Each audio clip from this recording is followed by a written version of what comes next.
नमस्कार, स्वागत है आप सभी का। आप देख रहे हैं जी न्यूज। आपके साथ मैं हूं राजीव ढोंडियाल। प्रधानमंत्री नरेंद्र मोदी के प्रशासन में 20 वर्ष पूरे होने पर हम 20 वर्ष उत्कर्ष के नाम से स्पेशल सीरीज चला रहे हैं और आज हम प्रधानमंत्री नरेंद्र मोदी के उस फैसले के बारे में बताएंगे जिसने युवाओं, खासकर सरकारी नौकरियों की परीक्षा देने वाले छात्रों की परेशानी कम कर दी। यह फैसला था सेल्फ अटेस्टेशन का। भारत में नौकरी करने की उम्र 18 वर्ष से 60 वर्ष के बीच में मानी जाती है। भारत में इस उम्र के लोगों की संख्या करीब 100 करोड़ है और इनमें से हर साल 3 करोड़ से ज्यादा लोग केंद्र सरकार की नौकरियों के लिए आवेदन करते हैं। साल 2014 में नरेंद्र मोदी के प्रधानमंत्री बनने तक जो व्यवस्था थी उसके मुताबिक सरकारी नौकरी के लिए आवेदन करने वाले छात्रों को अपने डॉक्यूमेंट्स किसी राजपत्रित अधिकारी यानी कि गेजेटेड ऑफिसर से सत्यापित करवाना जरूरी था। बिना उनकी मोहर के प्रतियोगियों के दस्तावेज पक्के नहीं माने जाते थे। प्रधानमंत्री नरेंद्र मोदी ने अपने पहले ही कार्यकाल के पहले वर्ष में ही इस व्यवस्था को खत्म कर दिया और छात्रों को बड़ी राहत दी।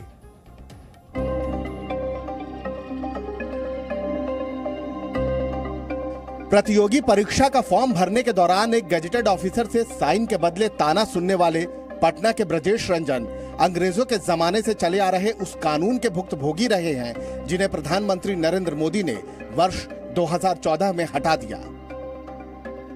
इससे 100% लाभ हुआ क्योंकि मैं इसका खुद भुक्तभोगी हूँ। मैं अपने जॉब में बीपीएससी से ही आया हूँ और जिस समय मैं बीपीएससी का एग्जाम में फॉर्म भरता था तो उस समय हमको भी गेजेटेड ऑफिसर के पास जाना पड़ता था। एक बार मैं DCLR जहानाबाद के पास गया अटेस्टेड करवाने के लिए, तो मैं आई कमीन सर कहकर जब मैं गया तो DCLR साहब बोले कि और भी राजपत्रित पदाधिकारी है उनसे करवा लेते, क्या जरूरी है कि हम ही से करवाइएगा। इसके बाद उन्होंने कर तो दिया लेकिन वह चोट मुझे लगा कि मैं राजपत्रित पदाधिकारी बनूंगा और मैं इस तरह का मैंने बच्चों को नहीं कहूँगा। ब्रजेश रंजन ने खुद भी गेजेटेड ऑफिसर बनने की बहुत कोशिश की। 3 बार बीपीएससी की परीक्षा दी लेकिन असफल रहे। तब उन्होंने प्रण लिया कि जो काम उनसे नहीं हुआ वो उनकी संतानें पूरा करेंगी। और संयोग देखिए, उनकी बेटी शशि रंजन 65वीं बीपीएससी संयुक्त परीक्षा पास कर राज्य निर्वाचन विभाग में अधिकारी बन गई। अब शशि रंजन एक गेजेटेड ऑफिसर हैं, लेकिन कभी वो प्रतियोगी थी और उन्हें भी एक सिग्नेचर के लिए कठिनाइयों का सामना करना पड़ता था। यह तो सरकार का बहुत बड़ा कदम था। हम लोग को जाना पड़ता था, अगर कोई भी गेजेटेड ऑफिसर के पास तो ओरिजिनल डॉक्यूमेंट लेके जाना पड़ता था। उन लोग के पास काम का इतना प्रेशर हो जाता था कि हम लोग को काम करने में उनको कठिनाई होता था, उनको भी असुविधा होता था और हम लोग को भी क्या था कि एक महिला के रूप में अकेले जाना पड़ता था या फिर माता पिता को लेके जाना पड़ता था, तो थोड़ा परेशानी हम लोग को होता था। ऐसे क्या है कि सेल्फ असिस्टेड का जब से प्रोविजन आया तो इससे क्या हुआ कि हम लोग के लिए बहुत ईजी हो गया। पटना में IAS, IPS की तैयारी कराने वाली संस्था अभियान 40 में पढ़ाई करने वाले ज्योतिष चंद्र मिश्रा को भी मोदी सरकार के इस फैसले से लाभ हुआ है। इसका फायदा सभी को पहुंचा है। सभी जो अभ्यर्थी हैं उन सभी को ऑफिसर का पहले तो चक्कर लगाने से बच गए और दबाव में इस कारण से कई बार जो लगातार दूसरी वैकेंसीज आती थी, लोग भरते थे, तो उन विद्यार्थी में अनचाहे ही गलत प्रवृत्ति भी विकसित होने लगती थी कि फेक स्टैंप बनवा लेना, फेक सिग्नेचर कर लेना किसी ऑफिसर के नाम से। तो इन सभी प्रवृत्तियों पे अंकुश लगेगा, ये सभी चीज़ें रुकेंगी। बेंगलुरु में इंजीनियरिंग के छात्र वीरेश जैन को भी सरकारी नौकरी के लिए फॉर्म भरते समय अब ये चिंता नहीं रहती कि गेजेटेड ऑफिसर कहाँ मिलेगा, साइन करेगा या नहीं, साइन करेगा तो कितने पैसे लेगा। वीरेश और उनके जैसे लाखों प्रतियोगी छात्रों की ये सारी चिंता वर्ष 2014 में ही दूर कर दी गई, जब प्रधानमंत्री नरेंद्र मोदी ने कानून बना दिया कि अब अभ्यर्थी अपने सर्टिफिकेट का सत्यापन खुद ही करेगा। सर, मेरी लाइफ में इतना फर्क पड़ा है मोदी सर जी ने जो किया है। इससे क्या हुआ है कि हमारे को प्रिपरेशन का जो 2-3 घंटा लगता था वो एक साइन कराने में, एक पेपर साइन कराने के 3 घंटे, आप भी समझ सकते हो कितना रिडिकुलस है वो। अभी उसके वो टाइम बच गया तो वो 3 घंटे एक्स्ट्रा पढ़ाई की वजह से हमारे मार्क्स और अच्छे आ सकते हैं। पटना विश्वविद्यालय के कुलपति रहे प्रोफेसर रास बिहारी प्रसाद सिंह बताते हैं कि खुद उनके पास अभ्यर्थी हस्ताक्षर कराने के लिए आते थे। इनका मानना है कि ये छात्रों को बेवजह परेशान करने वाला कानून था, जिसे बहुत पहले खत्म कर देना चाहिए था। बहुत मामले आते थे और उस समय में भी लड़कों से मैं कहता था कि ये ख़त्म कर देना चाहिए, क्योंकि आप खुद पदाधिकारी बनने जा रहे हैं, राष्ट्रीय प्रतियोगिता की परीक्षा में भाग लेने जा रहे हैं, देश के आप निर्माणक बनेंगे, तो ऐसे लोगों पर तो विश्वास करना होगा। और फिर अगर आप कोई गलत सर्टिफिकेट देते हैं तो जब आपका चुनाव हो जाएगा तो फिर उसका वेरिफिकेशन होता है, तो वेरिफिकेशन में पकड़े जाएंगे। अगर आपने कोई गलत सर्टिफिकेट जमा किया और वेरिफिकेशन में पकड़े गए तो फिर आप क्लर्क और चपरासी बनने लायक नहीं रहेंगे। प्रधानमंत्री नरेंद्र मोदी ने प्रतियोगी छात्रों के लिए किसी राजपत्रित अधिकारी यानी गैजेटेड ऑफिसर से साइन कराने की बाध्यता क्यों खत्म की, इस सवाल का जवाब उन्होंने कार्यक्रम के दौरान दिया था। जब मेरी सरकार एक निर्णय करती है सेल्फ सर्टिफिकेशन की, आपको ये निर्णय बहुत छोटा लगता होगा, आपको इसमें कोई विजन नहीं नजर आता है, लेकिन एक सरकार 125 करोड़ देशवासियों की ईमानदारी पर सच्चाई का विश्वास करने का निर्णय करे, इससे बड़ा कोई निर्णय नहीं हो सकता। आपने हर बार उसे शख्स से देखा, वो सर्टिफिकेट देता है तो आप कहते नहीं किसी गैजेटेड ऑफिसर से सर्टिफाई करा के ले आओ, और गैजेटेड ऑफिसर क्या कहता है कि अर्जेंसी है तो इतना, देर से आओगे तो इतना। और क्या गारंटी है, उस पर भरोसा करें आप। क्या हम हमारे देश के नागरिकों पर भरोसा नहीं कर सकते क्या? मोदी सरकार में कानून मंत्री किरण रिजिजू भी उनके फैसले के कायल हैं। शासन में प्रधानमंत्री मोदी के 20 साल पूरे होने के मौके पर किरण रिजिजू ने जी मीडिया से खास बातचीत की थी और उन्होंने इस फैसले का भी जिक्र किया था। प्रधानमंत्री जी ने बहुत क्लियर टर्म में बार बार इस बात को कही है कि जो आम नागरिकों को बिना मतलब का बर्डन नहीं देना चाहिए। जिस छात्र को हमारी व्यवस्था नौकरी दे रही है, उस छात्र के सर्टिफिकेट पर व्यवस्था को विश्वास ना हो, लेकिन एक गैजेटेड ऑफिसर पर हो, यह अपने आप में छात्रों की ईमानदारी पर शक करने जैसा है। प्रधानमंत्री मोदी का यह फैसला लाखों छात्रों के लिए वरदान साबित हो रहा है।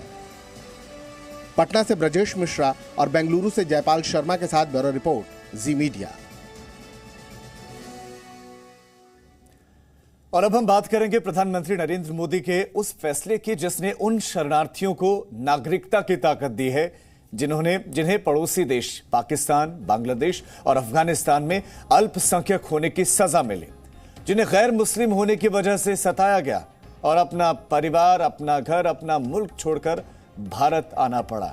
CAA यानी कि नागरिकता संशोधन कानून उन लोगों को भारत की नागरिकता देता है जो पाकिस्तान, बांग्लादेश और अफगानिस्तान से 31 दिसंबर 2014 से पहले भारत आ गए थे।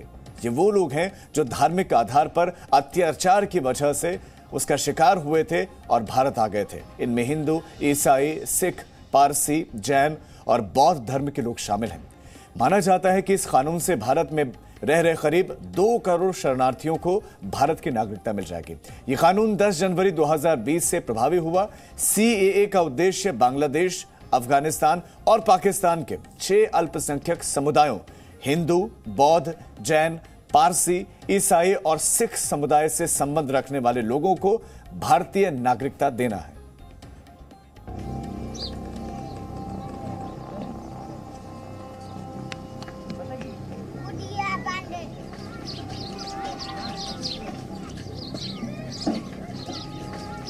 लागूराम, भागचंद, 14 साल हो गए हमारे को। रानी, बेटे तो हम रहते थे मगर थे किसी और की जमीन में और उधर हम सेफ नहीं थे। आचार, मैं बहुत बहुत धन्यवाद करता हूँ मोदी सरकार का। और भूरालाल जैसे पाकिस्तान से आए लाखों शरणार्थियों के लिए CAA यानी नागरिकता संशोधन कानून वरदान साबित हुआ है। राजस्थान के जोधपुर की इन झोपड़ियों में रहने वाले कई परिवार ऐसे हैं जो वर्ष 2014 से पहले भारत आए, लेकिन अब तक नागरिकता नहीं मिली। लोग बताते हैं पाकिस्तान में पक्का मकान तो था लेकिन सुरक्षा नहीं थी। अभी यहाँ आए झोपड़ियों में बैठे हैं, वहाँ तो पक्के मकान थे मगर यहाँ झुपड़ियों में बैठे हैं फिर भी अपने आप को सेफ समझते हैं। यहाँ झोपड़ी ही है लेकिन जीवन सुरक्षित है और अब तो भारत की नागरिकता भी मिलने वाली है। वहाँ की स्थिति ये थी कि बेटे तो हम रहते थे मगर थे किसी और की ज़मीन में और उधर हम सेफ नहीं थे। अभी यहाँ आए झुपड़ियों में बैठे हैं, वहाँ तो पक्के मकान थे मगर यहाँ झुपड़ियों में बैठे हैं फिर भी अपने आप को सेफ समझते हैं। बहू बेटियाँ हैं, उसकी इज्जत साफ नहीं थी, महफूज नहीं थी और भी तो कहीं अगर खेती बाड़ी कोई करते थे तो उसका पूरा हिसाब किताब नहीं मिलता था। मोदी जी ने ये कानून पास किया है, कम से कम अभी ये है कि हमें जो है 2014 तक जो आए उसको नागरिकता मिलने की कुछ जो है किरणें दिख रही है और वीज़ा का जो इशू बनाया वो भी थोड़ी सरल कर ले ताकि पीछे जो हमारे बेटे हैं वो भी तो आ जाए।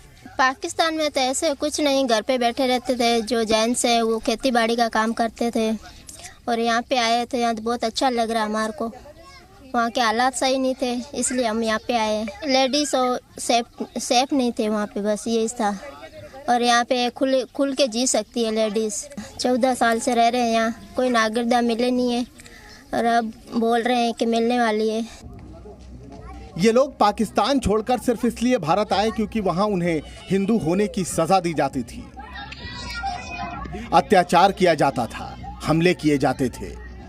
हिंदू महिलाओं का या तो जबरन धर्म परिवर्तन कर दिया जाता था या फिर धमकी दी जाती थी। सीएए ऐसे ही लोगों को नई जिंदगी देने के लिए तो बना है।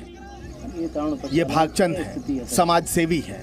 7 साल पहले कराची में कट्टरपंथियों ने इनके मेडिकल सेंटर पर हमला किया था। इन्हें 2 गोलियां लगी थी।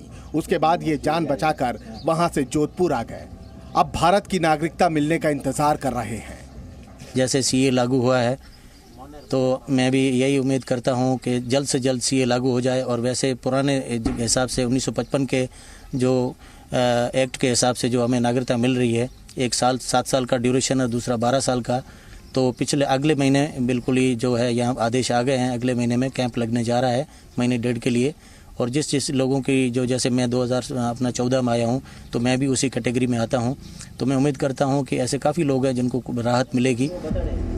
इनमें से कई शरणार्थी ऐसे भी हैं जिन्हें पुराने कानून के मुताबिक ही भारत की नागरिकता मिल चुकी है। जी, वहाँ से मैं 2011 में आया हूँ और वहाँ से यहाँ पे अच्छा फील कर रहे हैं, सही रह रहे हैं अच्छी तरीके से और यहाँ की सरकारें भी हमें सुविधा दे रही हैं। और बहुत बहुत धन्यवाद मोदी जी का भी हम करते हैं जो ये सीए बिल लेके आए हैं। शरणार्थियों की कई समस्याएं भी हैं जो वो प्रधानमंत्री नरेंद्र मोदी तक पहुंचाना चाहते हैं। पासपोर्ट रिन्यू चाहते हैं लेकिन लोग बहुत ही परेशान हो रहे हैं। यहाँ से जाते हैं दिल्ली पासपोर्ट रिन्यू करवाने के लिए, पाकिस्तानी एम्बेसी बोलती है कि आप पाकिस्तान जाना चाहते हो तो आपको रिन्यू पासपोर्ट करके देंगे, नहीं करके देंगे। हम जो छोटे छोटे बच्चे यहाँ से जो 7 साल के 8 साल के यहाँ आ गए, अभी यहाँ 22-23 साल के हो गए, हमारे पास कोई एनआरसी नहीं है। एनआरसी नहीं होने के कारण हमारा पासपोर्ट अलग नहीं हो पाता मम्मी पापा से। जब देश का आजादी मिला तब धर्म के आधार पर विभाजन अगर कांग्रेस पार्टी न करती तो यदि की जरूरत न पड़ती। किसने किया धर्म के आधार पर विभाजन? प्रधानमंत्री नरेंद्र मोदी की पहल पर सीएए कानून दिसंबर 2019 में बना धर्म के आधार पर कांग्रेस पार्टी ने किया है और 10 जनवरी 2020 से प्रभावी हुआ। लेकिन इस दौरान देश में काफी विरोध प्रदर्शन हुए। दरअसल विपक्षी दलों ने अफवाह फैलाई कि सीएए मुस्लिम विरोधी कानून है। अफवाह पर भरोसा करने वाले लोग सड़कों पर उतरे। दिल्ली के शाहीन बाग में सीएए के खिलाफ 100 दिनों से ज्यादा लंबा विरोध प्रदर्शन चला था। पूरी सड़क को प्रदर्शनकारियों ने बंधक बना लिया था। मीडिया के एक खास वर्ग को वहां एंट्री नहीं थी। हम अंदर आके आपसे बात करते हैं,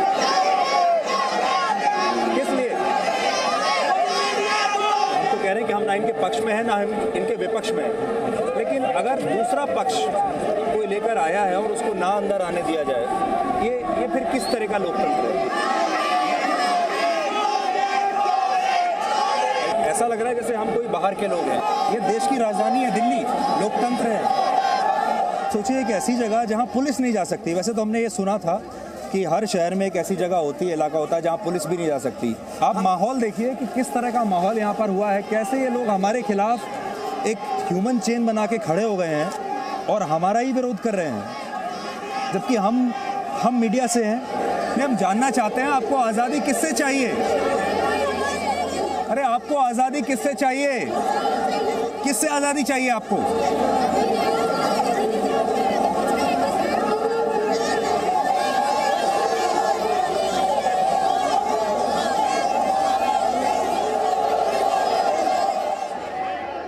प्रदर्शनकारियों के काफी दबाव के बाद भी प्रधानमंत्री नरेंद्र मोदी सीएए के फैसले पर अड़े रहे। मोदी ने, देश की पार्लियामेंट ने, भारत की सरकार ने नागरिकता का कानून बना करके देश को भी बचा लिया है। हमारा फैसला सही है। प्रधानमंत्री मोदी के निर्णय का परिणाम यह हुआ कि देश में 2 करोड़ शरणार्थियों की उम्मीद बन गई कि वो भी अब भारत के नागरिक कहलाएंगे।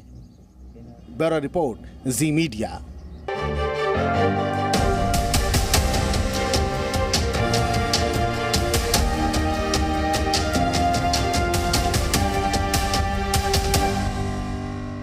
Presenting B News app, available on Google Play and App Store. Download it now.